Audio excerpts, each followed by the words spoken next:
Isi ya none iyobowe n'imbaraga zikomeye. Imbaraga zikomeye cyane kandi za kirimbuzi. Imbaraga kandi zituma uvugwa neza kandi cyane. Ibihugu mpuzamahanga bikagutinya, cyane cyane ibihugu bifite imbaraga nke cyangwa se ibihugu bifite ubushobozi buke. Izi mbaraga kandi zose ziri hanze.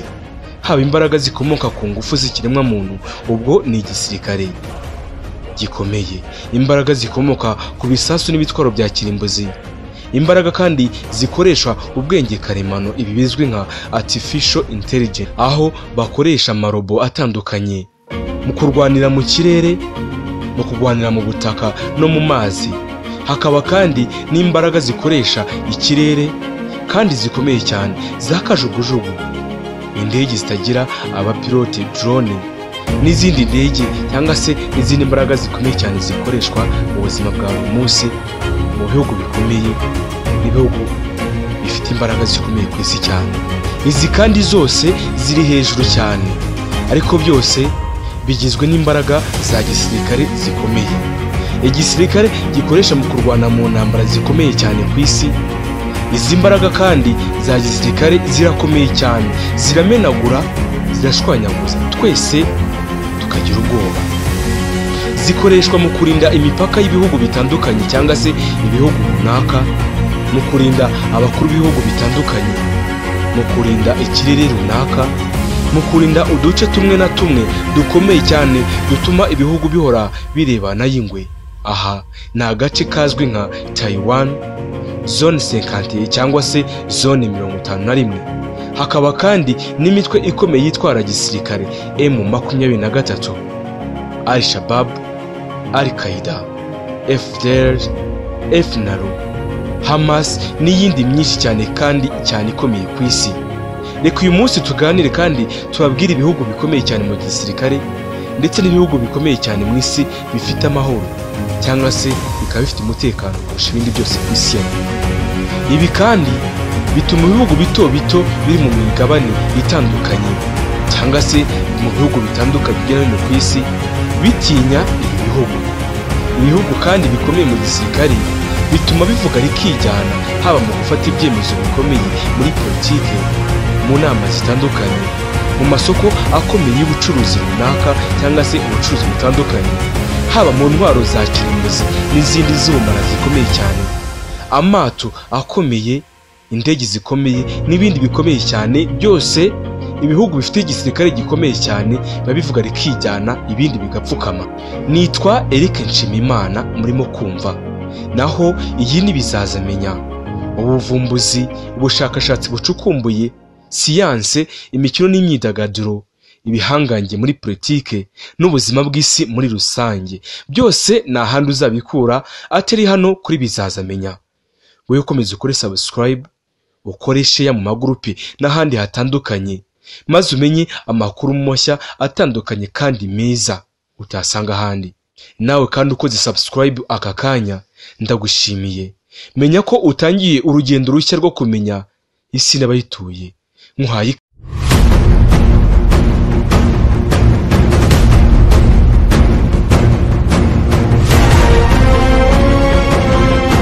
kaze. Aha turifashisha ibinyamakuru bitandukanye nka Firepower, gisanzwe kikuvuga ku ngufu za gisirikare ku isi, uko umwaka utashye undi ugataha cyangwa se undi ukarangira. Ikinyamakuru kandi nka BBC n'ikindi kinyamakuru gikomeye cyane yitwa Forbes n'ibindi, cyangwa se Forbes India. Ndagusabye unege amatwi umunota ku munota, isogonda ku isogonda, maze wumva akantu ku kandi, ubundi uzagenda umenya isi kubera Bizazamenya.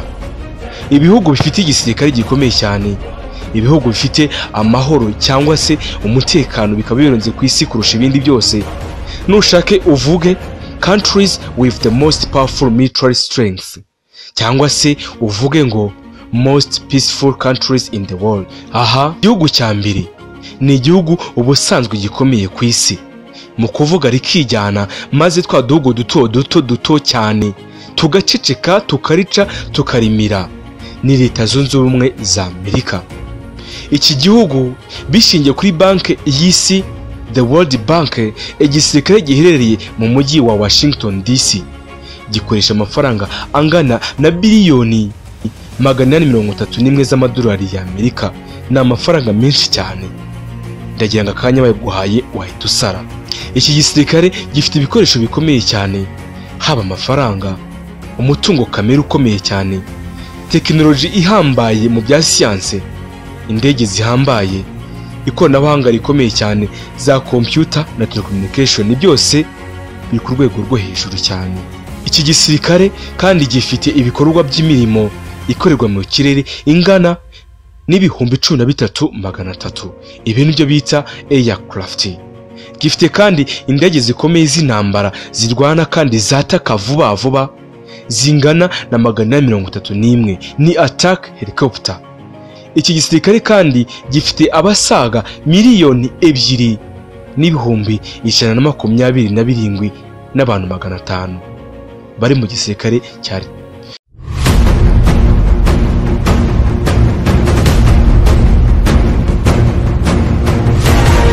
Ikindi gihugu gikomeye mu gisirikare ni Uburusiya bwa Perezida Putin, umuyobozi ukomeye cyane ku isi ya rurema. Ibi kandi ushaka kubimenya wabibaza igihugu cya Ukraine. Iki gisirikare kibarizwa mu mujyi wa Moscow, gikoresha agera kuri biliyoni 109 mu mateka y'isi.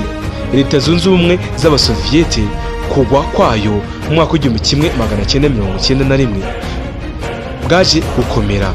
Iki gisirikare kandi muri iki gihe Uburusiya bwaje guhuza ibihumbi 900 by'ingabo zari zikomeye, icyo gihe zari ingabo z'Abasoviyete.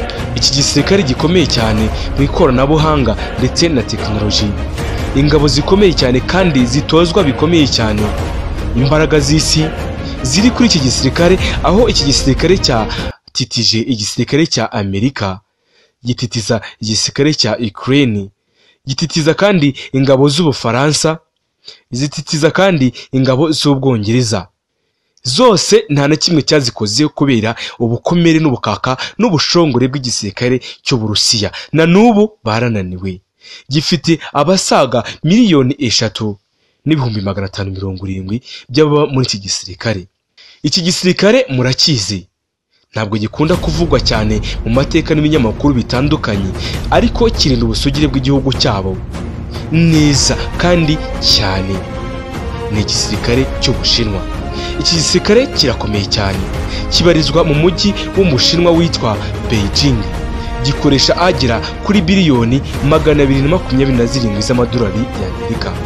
Mu mateka kandi y'isi, iki gihugu cyari gikomeye cyane, kiza ku mwanya wa mbere igihe cyabaga kiri mu matwara ya communist mu mwaka w'1949. Iki gisirikare ni icya kabiri kinini mu mutungo, cyangwa se mu kuba gifite umutungo mwinshi cyane nyuma ya Leta Zunze Ubumwe za Amerika. Kirakomeye cyane kandi kirakize. Ikindi wamenya ni uko igisirikare gikomeye cyane mu kurwanira mu kirere, air power, ndetse kandi gikomeye cyane mu kurwanira ku butaka, land warfare capability. Iki gisirikare kandi cy'Ubushinwa gifite indege zirwanira mu kirere zigera kuri 336 ndetse n'ibigega bingana n'udutanka 4950 bigaburira igisirikare cyose uko cyakabaye. Gifite kandi abasaga miliyoni 3 n'ibihumbi 170. Ikindi gisirikare gikomeye ku isi ni Ubuhinde. Aha ni mu mujyi wa New Delhi. Aba bakoresha amafaranga agera kuri biliyoni 74 z'amadolari y'Amerika. Iki gihugu kandi giherereye mu majyepfo ya Aziya. Ubuhinde bwigaruye agace ka Peninsula kari hagati ya Bay ya Bengal n'inyanja y'Abarabu cyangwa se Arabian Sea. Mu mateka y'isi, Ubuhinde bwigize kwigabizwa uduce tumwe na tumwe, ari two Turkiya, Abarabu na Pansinia hamwe na Pasinia, hamwe n'agace Abongereza bitaga British. Aya mateka murayibuka abize history. Iki gihe Ubuhinde bwaje kuba repubulika mu mwaka w'1950 nyuma yo kubona ubwigenge mu mwaka w'1947.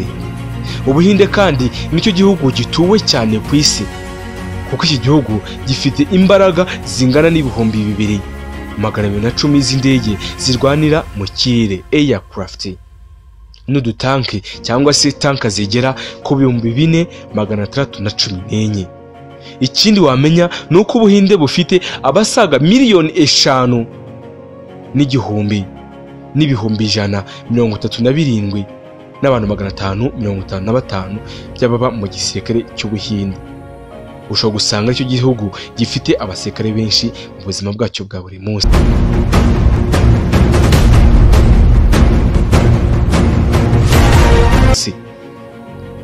Ikindi gihugu ku isi gikomeye mu gisirikare ni Korea y'Epfo, South Korea. Iki gihugu gifite igisirikare mu murwa wa Seoul, gikoresha agera kuri biliyoni 44.7 z'amadolari y'Amerika. Korea y'Epfo irakomeye cyane mu ngufu zo kurwanira mu kirere. Zizwiho kugira ingabo zirwana zigakotana, ibimodoka bya rutura birwana cyangwa se ibimodoka by'intambara, ibi bizwi nka bya burende, kajugujugu zirwana n'intambara kandi zikomeye. Zifite ibikoresho byakoreshwaga mu kurwana nk'imodoka, ibimashini n'ibindi bisaga 1,333,000 hamwe na za helicopter zigera kuri 239, indege zataka kandi zigera ku 112. Iki gisirikare gifite abarenga 3,820,000 bose baba muri iki gisirikare. Ni igisirikare gikomeye cyane, nanjye ubwanjye misenyitinya. Ikindi gihugu gikomeye ku isi ni igisirikare cya leta y'ubwami bw'Abongereza, United Kingdom. Aha ni mu mujyi wa London. Abatwumva bari mu Bwongereza tubifurije ibihe byiza. Iki gisirikare kandi gikoresha agera kuri biliyoni 32.8 by'amadolari y'Amerika. Iki gihugu cy'Ubwongereza igisa n'umutungo wacyo wose wibera mu mujyi wa London. Aha uyu mujyi nuko ari umujyi wa mbere cyangwa se uri umwe mu mijyi ikomeye kandi isugwa cyane ku isi. Gifite igisirikare gikomeye cyane. Imbaraga za gisirikare zose cyane n'imbaraga zo mu kirere, abakozi cyangwa se manpower, umutungo kamere cyane w'amabuye y'agaciro. Kikaba kandi gifite abagera kuri 1,180,000 n'abantu 860 ingabo zose zo mu Bwongereza.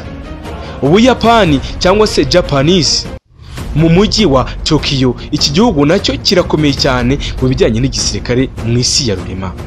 Iki gisirikare kandi gikoresha agera kuri biliyoni 53 z'amadolari y'Amerika. Nacyo ntabwo cyoroshye habe na gato. Iki gihugu kiri mu bihugu bya mbere ku isi. Gifite ibikoresho bya rutura hamwe na za gari ya moshi zikomeye. Sizigenda mu bibaya gusa, kuko n'imisozi zirayogoga. Mu mashyamba y'inzitane zirahajagajaga. Ubuyapani kandi bufite indege 4 za helicopter z'intambara.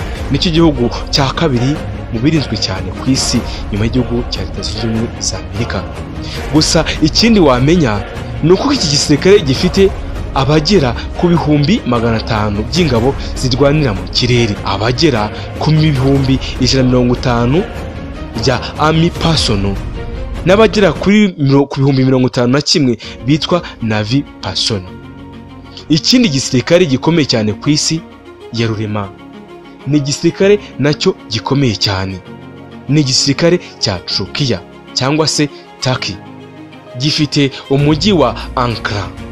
Gikoresha agera kuri biliyoni 40 z'amadolari y'Amerika. Nacyo kirakomeye cyane. Iki gihugu giherereye hagati y'umugabane w'i Burayi, Europe n'ibihugu byo muri Aziya. Ibi bituma kandi gisa naho ari cyo gihugu gikomeye cyane mu ngufu za gisirikare. Turkiya kandi yari imwe mu bagize NATO kuva mu mwaka w'1952. Iki gihe cyari gifite ingabo zikomeye cyane zingana n'ibihumbi 355.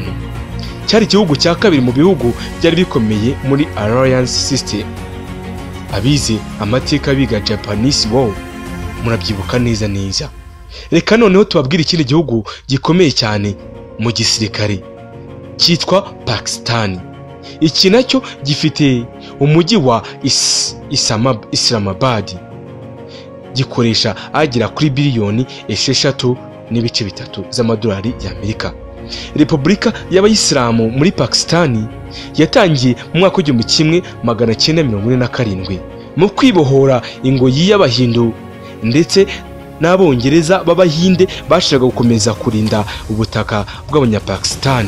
Pakistan ifite igisirikare gikomeye cyane mu isi, abakozi bakomeye cyane nka ba manpower, imbaraga zo mu kirere air power, imbaraga zo ku butaka land power, ndetse n'abahashyi mu bya gisirikare bakomeye.